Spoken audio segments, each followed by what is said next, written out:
Good evening, and thank you all for being here.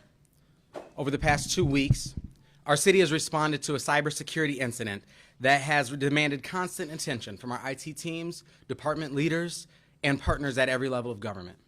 We detected this intrusion on July 25th and began working immediately with the FBI, the Minnesota National Guard, the Department of Homeland Security, and other cybersecurity experts to investigate, limit damage, and protect the people and services that keep St. Paul running.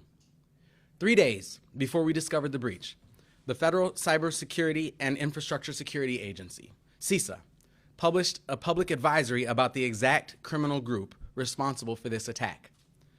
The advisory describes a sophisticated, money-driven organization known for stealing and selling massive volumes of sensitive information from large corporations, hospitals, and governments, operations that have resulted in stolen data measured in the terabytes. Today, that group posted online what they allege to be approximately 43 gigabytes of stolen data from City of St. Paul systems. The City of St. Paul hosts more than 153 terabytes of data on our servers. In other breaches by this group, they have stolen and sold terabytes, thousands of gigabytes, from a single victim. The files they posted appear to come largely from a single shared network drive used by our Parks and Recreations Department, a place where individual employees have stored their own personal files over time. These are not core city systems like payroll, permitting, or licensing. The contents are varied and unsystematic. They could include everything from work documents, copies of IDs submitted for HR or travel, or even personal items like recipes. In other cases, this group has demanded ransoms and then sold data for profit. In this case, after we refused to pay the ransom, they chose to post the data publicly without trying to sell it. While the scope of what they published against us is far smaller than what they've accomplished elsewhere, the fact remains, someone was inside our systems. And once that happens, there's no way to guarantee that they could not have accessed more. I've directed our Department of Talent, Equity, and Retention to offer at no cost 12 months of credit monitoring and identity theft protection insurance to every full-time, part-time, and seasonal City of St. Paul employee, whether their data was released in this breach or not. This investment reflects our commitment to take care of our city workforce the exact same way we would all expect someone to take care of us and our families. At the same time, our technical response to this intrusion continues at full speed. Operation Secure St. Paul, our citywide password reset and device security operation, has now completed in-person password resets, credential verification, and security scans for more than 2,000 city employees. We've installed advanced security software on 90% of all unique city devices, dramatically increasing our ability to detect and block threats in real time. And we've worked over the past 2 weeks, our teams, in close coordination with the Minnesota National Guard and FBI and private cybersecurity experts, have worked to carefully pore through every server, every system, every application that we host to ensure their integrity and their safety. This work will continue until we have completed security upgrades on every device and account, reviewed every system, and strengthened every public policy needed to protect our people and the services they deliver. City services remain online and intact. Our top priority from the beginning has been, as we have shared with you over and over, to ensure that 911 services remain uninterrupted, that residents can continue to rely on their city services, whether that's the police officers, the firefighters and paramedics who show up when we call 911, whether that's the lifeguards and rec employees who run our parks and our libraries and our librarians, or the employees who process permit applications and things like that. Those employees are operating very strongly, very creatively, and very capably, and oftentimes without some of the applications or network tools that they're used to functioning with. But they are demonstrating their commitment to this city. They're demonstrating their commitment to continuing to provide the services that we all rely on, which is why it's important for us to take the steps that I've shared today to demonstrate our commitment back to them. I'm happy to take any questions.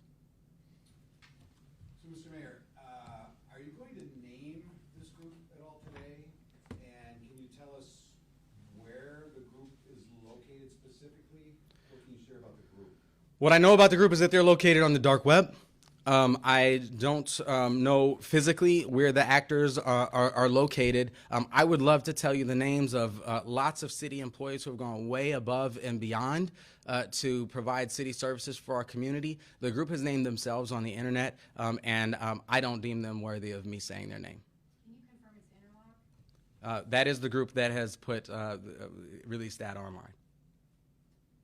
How much of a ransom did they ask for? Any information like that was specifically related to the criminal investigation, which is being led by the FBI. I'm not able to provide any information about the criminal component of this investigation.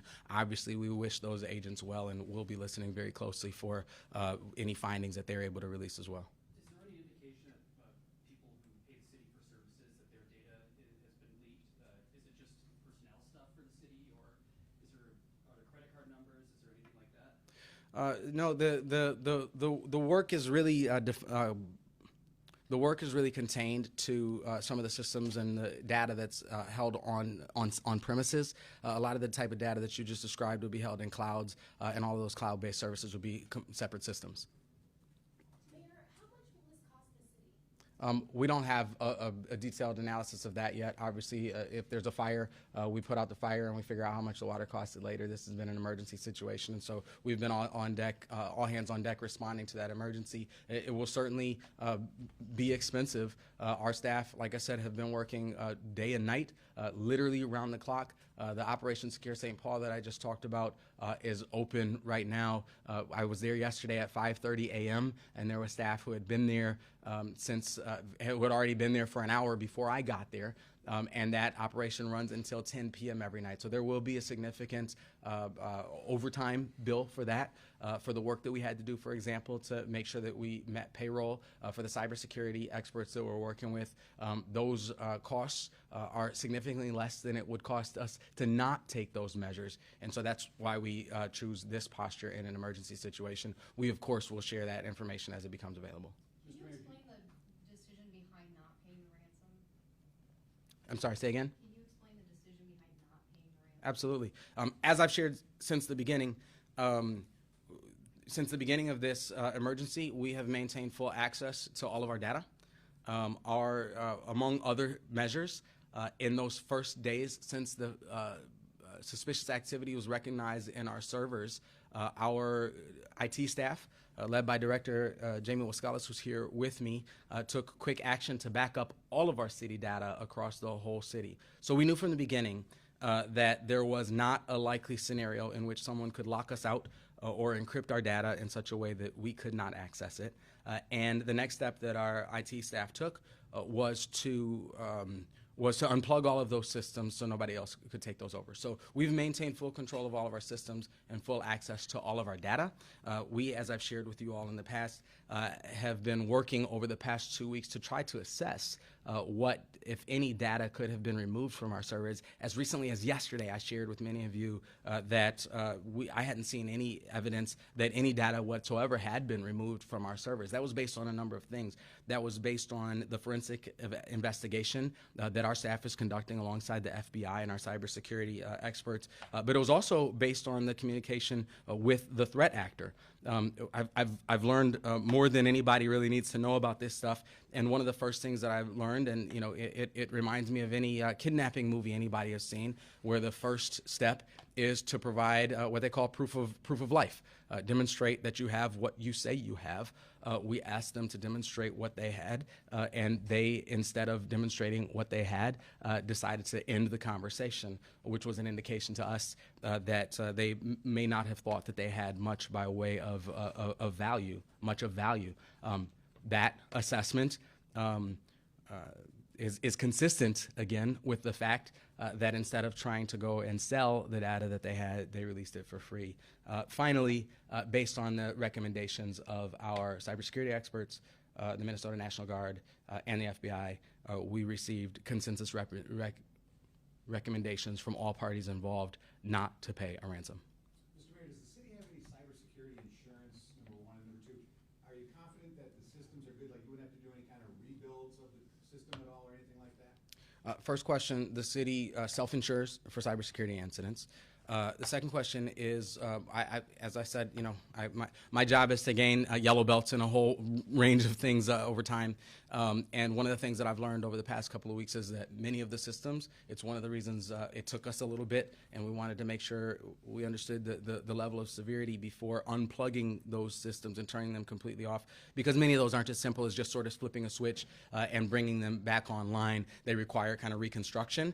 That's one of the things that our Minnesota National Guard, and if the governor's listening, sorry, I keep calling you to say thank you for the Minnesota National Guard. They've been incredible and amazing every step along the way. But that's one of the things that our the men and women of the Minnesota National Guard have been busy helping us with. We are working, as I said before, to install enhanced cybersecurity software on literally every single device within the city's network. That has been an important step for us. One of the things that I'm hearing loud and clear from some of the experts that we're working with right now is that, particularly in the age of AI, that both the sophistication and the sheer volume of attacks that come at our systems all day, every day, take us beyond a day where our expectation would be that we'd build a wall that nobody could ever get through. The question is, how do you build systems that can recognize threats, recognize illicit activity quickly, as our systems did in this case, and how do you build protocols so that the people in place,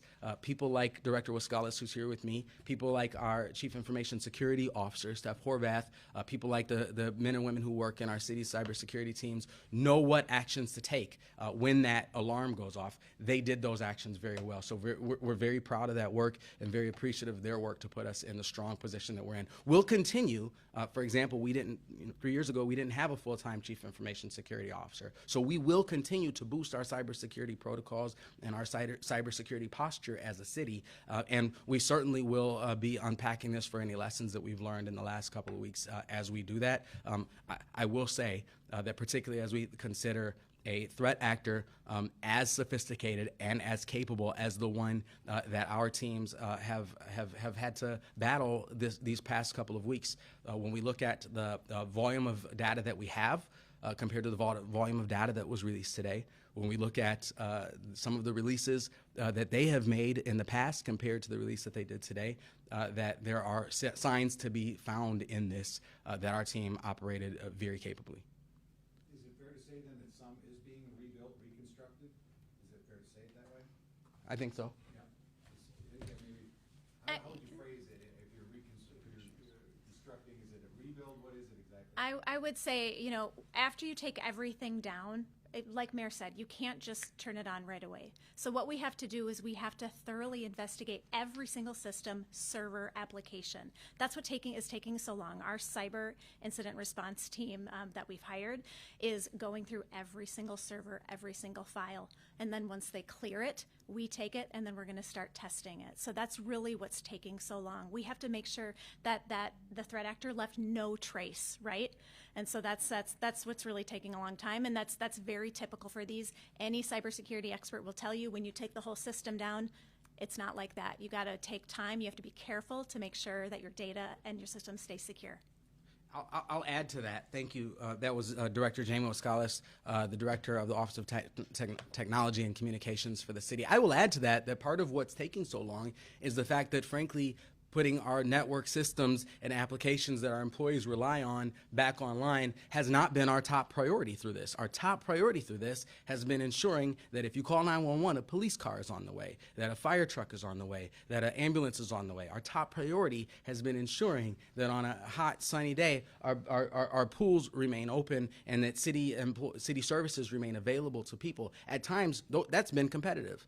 So, for example, I shared with you all at the beginning of this that the goal of keeping 911 services online and interrupted, we diverted resources away from getting networks back online as soon as possible to ensure that our 911 systems remained uninterrupted. There became a point in time where it became clear that the strongest threat to our 911 services, our emergency response services, wasn't a hacker somewhere else taking them down, but was if we failed to meet our payroll. Our payroll team, incredible payroll team, had 1 week to take systems that they're used to running on computers and pressing enter and having process and turn them into manual systems in 1 week, to turn them into manual systems and execute those systems. And they did that incredibly. They worked tirelessly day in and day out for that week to make sure that last Friday we were able to meet our promise to our employees and get payroll done for the 3,500, not just employees, but the 3,500 families that rely on our City of St. Paul payroll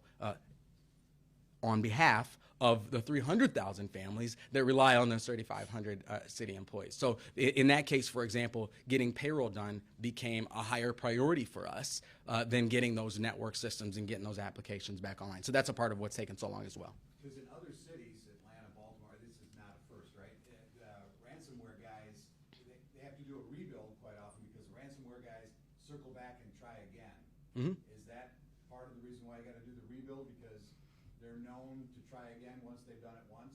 Well, our goal is a lot of these cases, folks do circle back and try again, which is one of the reasons not just coming back, sort of returning to normalcy wasn't the goal. The goal was to return to a much higher level. Those password resets, making sure those passwords are very secure, making sure that we're combing through every single device and boosting the cybersecurity software on every single device. I said that we caught this earlier. If we had had the type of cybersecurity software now, then that would just 2-3 weeks ago that we now have on 90% of city devices, we'd have caught it even earlier. So boosting all of those things boosts significantly our cybersecurity posture and puts us in a much stronger state of readiness. And again, that's not a place even there that we can rest and sit still. We're going to have to continue to push that moving forward. Is there any evidence that they did try to come back again? Jay, is there anyone else in the room that would like to ask a question? Is there evidence? I don't have any evidence that they tried to come back again. This is a evolving circumstance and a very fluid situation. Did you have a question? Yeah. Do you have a time estimate for how long it'll take to complete the work that remains? Oh, great question. This is a I think Director Wascalis grimaces a little bit every time I say it, but I think of this as a citywide control-alt-delete of our city systems, and so that, like I said, has included scouring through every system and every server, every application that we host. It's included addition of all of that cybersecurity software on all of the devices, and the reset of all of those. The grand finale of this process is the reset of literally every single password for every single user on our systems. That is an incredible operation. Had our city staff spent 12 months planning that operation, I would have been impressed by that. Our city staff spent 4 days planning that operation, and it's just mind-blowing. That operation, once that is complete, that'll mark our ability to start bringing those systems back online. Again, some of those won't be a matter of just flipping a switch. They'll be a matter of kind of rebuilding them and getting them back online over time. We've spent the last couple of weeks getting from our departmental leaders those lists of the most critical applications. We expect to start rolling them back on by the end of this week. Any other questions at all? Thank you all for your time. We'll continue to keep you posted as this situation evolves.